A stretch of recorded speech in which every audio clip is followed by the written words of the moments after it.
In this video, I'm going to give you 10 tips that I think all new Photoshop users should know, so let's check it out.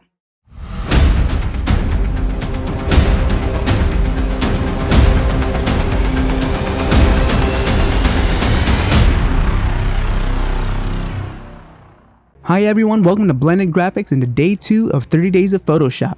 My name is Jason Ortega, and for today's episode, I wanted to go over 10 tips that I think all Photoshop users should know. I do want to preface this though by saying that this video is primarily directed for beginner users and that I'm not really going to go over any advanced material within this video. So I just wanted to go ahead and get that out of the way. Okay, now as we all start to learn new software and programs, or really anything at all for that matter, we start to pick up these little tips and tricks along the way that can help speed up our workflow, or maybe even address some of those issues in those early stages that really stress us out. Maybe it stresses us out too much. Wouldn't it be great if we didn't have to worry about that annoying phase whatsoever? That would be cool, right? I can't promise you that's going to happen after watching this video, but I am hoping that I can maybe address some of those things today. So when I thought of the idea for this video, I reflected back on my experience working with Photoshop and thought to myself, what were some of the issues that I had in those early stages? Or what were some of those tips and tricks that I learned from other artists that really helped me out in a big way and are some things that I still use to this day? So what my goal for this video is to hopefully pass along a lot of that information to you in hopes that you can really benefit from that and apply that to your own work. And if you do like what you hear and like what you see today, please be sure to hit that subscribe button as well as click that bell icon to stay notified for future video postings, because I will be going over similar topics a little bit later down the road. That's enough talking for now. Let's go ahead and jump right into this. So the very first thing I want to talk about are brush settings and brush properties. Right now I have a soft round brush set at 10% opacity, and that's just usually where I like to have it set at anytime I'm working with glows in my work. However, with this sign and these edges, we might need to have a little bit of a different approach. So going into our brush settings, and on the left here, if you click on these brush tip nodules, and then if you drag them in or out, you can actually change the shape of the brush tip, which can be very beneficial for us whenever we're working along the edges here. If you also hold down the left arrow or right arrow keys, you can rotate the brush tip. Again, can be very beneficial for us working along the corners. If you hold down the shift key and the left or right arrow keys at the same time, you can rotate the brush in 15-degree increments, which, may or may not be useful, but it can always be good to know. All right, let's go back to our normal brush tip, and we're going to talk about opacity here for a second. So the first thing we're going to do is I'm going to set this back at 10% opacity, and if I go along my number keys here, 1, 2, 3, 4, 5, 6, you can see how this is jumping in 10-degree increments. When I learned this out, this was like some mind-blowing information for me and really helped me out in a big way. So now I no longer have to go to the top, type in the number manually, or drag left or right to set it where I want. I can just press a number on the keypad and that'll multiply that by 10 to give me that percentage. So pressing down 3 will give me 30%, 5 will give me 50%, or if you press 0, that'll take you at 100% opacity. Likewise, if you press two numbers consecutively really fast, like 2-1, that'll give me 21%, or 3-3, that'll give me 30%. So if you didn't already know this information, you're welcome, because I can promise you that alone will definitely speed up your workflow. And this is going to take us to tip number 2, which is talking about some different hotkeys that will increase or decrease the size of the brush, as well as changing the softness or hardness of the brush as well. If you go ahead and hold down the Alt or Option key and then right click and drag left or right, you can change the size of this brush. And if you're holding down those same keys, and instead of going left or right, if you drag up or down, you can now change the softness or hardness of that brush tip. You can also change the size of the brush tip itself by pressing the left or right bracket keys, but by doing it this way, you can accomplish more in a faster amount of time by not only doing the size, but doing the softness or hardness as well. Again, this makes it really nice for us so we don't have to constantly go back and forth in adjusting our brush settings and changing different brush tip or the hardness or softness of the brush. You can do this with just pressing down a couple of buttons. I also want to point out though that if you are on a Mac laptop like I'm currently using and you don't have a mouse, what you're going to have to do is hold down that Option key as well as the Control key, and then click on your trackpad and then scroll up or down, left or right to make those functions happen. Let's now jump into tip number 3, where I'll share with you how we can easily paint in straight lines. And I know that sounds really silly, but you know how hard it is to try to paint a straight line using your mouse or a tablet or even using the trackpad? It's near impossible. So what I'm going to do is give you a tip where you don't have to worry about that issue anymore. So I'm going to give you my pathetic attempt of trying to draw in a straight line. Looks good, right? Maybe not so much. So what I'm going to do now is I'm going to tell you that magic button that's going to make all of this disappear from here on out. So let's press Command Z to undo that, and then if I click on one spot here, hold down the Shift key, click on another spot, I got my straight line. And you can go back and forth as long as you're holding down that Shift key, and you're going to get a straight line every single time. Problem solved. And this is beneficial in so many ways. Like for this specific composition, this helps me out when I'm creating these shadows underneath this shelf.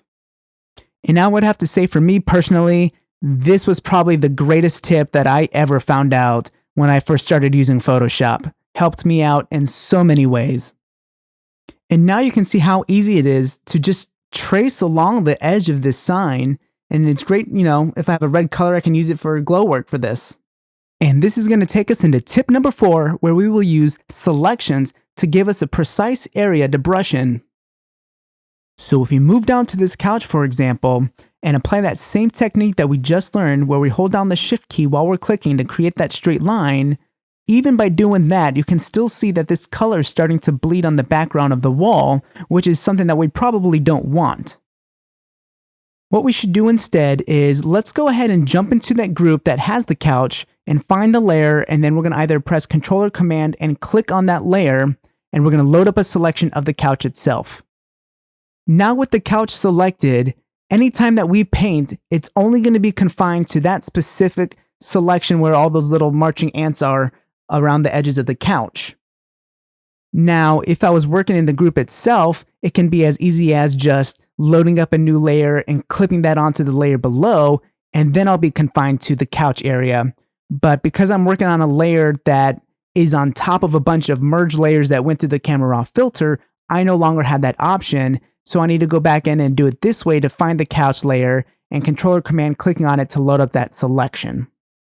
If we go back to the selection itself, and now this time with the couch selected, if we press Shift Command I or Shift Control I, you will now have the inverse selection of that. So anytime we paint, we'll be painting on everything except the couch, which in this case is good if I want to create another shadow behind the couch itself onto that wall. Moving on to tip number 5, I'm going to tell you how we can create a clipping mask by just pressing one key. I'm going to create a new layer here, and you can see by all of these arrows that we already have a lot of clipping masks going on. So one way we can achieve this is by right-clicking on our selected layer and scrolling all the way down to where it says Create Clipping Mask, and we're going to click that. That's one way to achieve creating a clipping mask between layers, but I personally prefer the lazy way. So let's undo that, and instead, now if we hold down the Alt or Option key and hover in between those two layers, you will see that clipping mask icon. From here, all you have to do is just click, and then now you've created a clipping mask this way. By holding down that Alt or Option key and clicking, you can now shave off a couple of seconds each time you do this, and you can bypass that whole process of right-clicking, scrolling down, and clicking again to create that clipping mask. And trust me when I say that the amount of time saved really does add up when you're working with tons of layers. Okay, tip number 6. We're going to use multiple selections to help us out when we're brushing. Let's go ahead and create a new layer, and with a soft round brush, we're just going to gently paint over the window itself. We want to create the illusion that this moon is really bright and it's glowing. But when we do it this way, you can see that the paint is bleeding onto the window frame itself, which completely ruins that effect. So instead, we're going to gather multiple selections to help us achieve that effect. We're going to create a selection of this glass panel here by using the marquee selection tool. And if we hold down Shift and then drag out another selection box, we can create multiple selections at a time to help us achieve this effect. So we'll do a couple more here for the bottom ones. We'll do one more. And then if we go back to that layer and then with our press B for brush and now paint on this, we are now excluding that frame itself and now making it seem as though the glow is happening outside and not in the room. Tip number 7, caps lock issues. Most of the time when you're using the brush tool, you'll see this ring, which essentially just signifies the area of where the paint is going to be. But sometimes, instead of seeing that ring, you will see this. And when you see that cross icon, all it tells you is that your caps lock button is on. And I can't tell you how many times that I kept seeing this and I didn't know how to fix it and it just kept driving me crazy. And I'm sure I'm not the only one that this has happened to. So just remember, when your caps lock button is on, you'll see that cross icon, and when it's off, you'll get the normal ring around the brush tip. That was a quick, simple tip. Let's move on to number 8. And for this tip, we're just going to talk a little bit more about rotating objects. Let's go ahead and hit Command-T on that sign and click and drag on the outside. And by doing this, we can just rotate this object however we want. If we go back and hold down the Shift key and then drag, we're now rotating this at 15-degree increments, kind of like what we were doing earlier in the video with our brush. If you go in the brush settings, we can do the same thing with the brush tip here as well. And I just thought this was something cool when I found out, and I just wanted to pass this along to you. Maybe you're working with some piece of art that involves a lot of geometric shapes, and by knowing something like this can play a huge factor for you. This takes us to tip number 9, where we'll talk about organizing your layers. When you work with numerous layers like I do on a normal basis, it's important to keep yourself as organized as possible. You don't want to catch yourself looking layer after layer after layer to finally find that one that you're looking for. So we can achieve this in a few different ways. One way is by naming all of your layers in groups. You can also group layers together, and you can also assign specific colors to layers or groups. And I do that with all of my projects. It helps me out tremendously. And you'll see here, as we scroll down here, all my different layers, you'll see those colors on the left-hand side. If you want to assign a color to that layer, all you have to do is go by the eye icon and right-click, and then from there you'll get a drop-down of different colors that you can pick and assign to that layer. And this brings us to our final tip number 10, where we will discuss about customizing our workspace.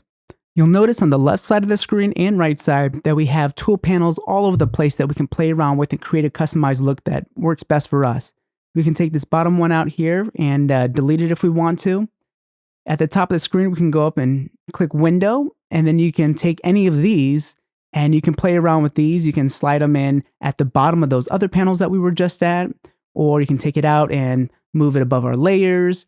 You know, it's all about your personal preference, and maybe you do some sort of work where you use certain tools over others and you want to make that a priority. You can create this however you want. So just have some fun with it. At the top right here, if you click on that, you'll see other different workstations that you can also get into. And so, you know, if you want to do something for painting, you can do that. And so maybe you prefer one of these. So let's see how we can create one of our own new workspaces. So right where we were, we'll click on that, come down to where it says New Workspace, and we'll give it a title, and we'll check all of these boxes here. Then we will go ahead and create something just to kind of give you an idea of how this all works. So let's collapse this panel and we'll drag it below our other ones on the right side here. And maybe we'll take this one and we can drag this up top above these, drag this whole panel off in between. And back to our workspace button, we can now go in between the workspaces that we just had, and everything is saved. We can even do edit and scroll down and hit keyboard shortcuts. And then from here, we can play around with the shortcuts. Since we had already turned on that tick for keyboard shortcuts in our other workspace, these will automatically be saved over. You can take one of these, give it a new shortcut, or one of these that don't have a shortcut, you can assign something new to that. So let's see here. We can click on undo, and we can either change this shortcut to something else, or on the right side, we have some different properties here. We can either add a shortcut if there wasn't one already listed there, delete the shortcut that is already assigned, or if we just change this Command Z into something else, we can then accept that new function and then have that automatically saved in our workspace. And that's a wrap. Those are your 10 tips that I think all beginner Photoshop users should know. Thanks for hanging out with me and making it to the very end. Hopefully you learned something new, and if you did, let me know about it in the comment section. I would love to know. Thanks again for watching, everyone. Please be sure to tune in again tomorrow for day number 3 of 30 Days of Photoshop. Have a good one.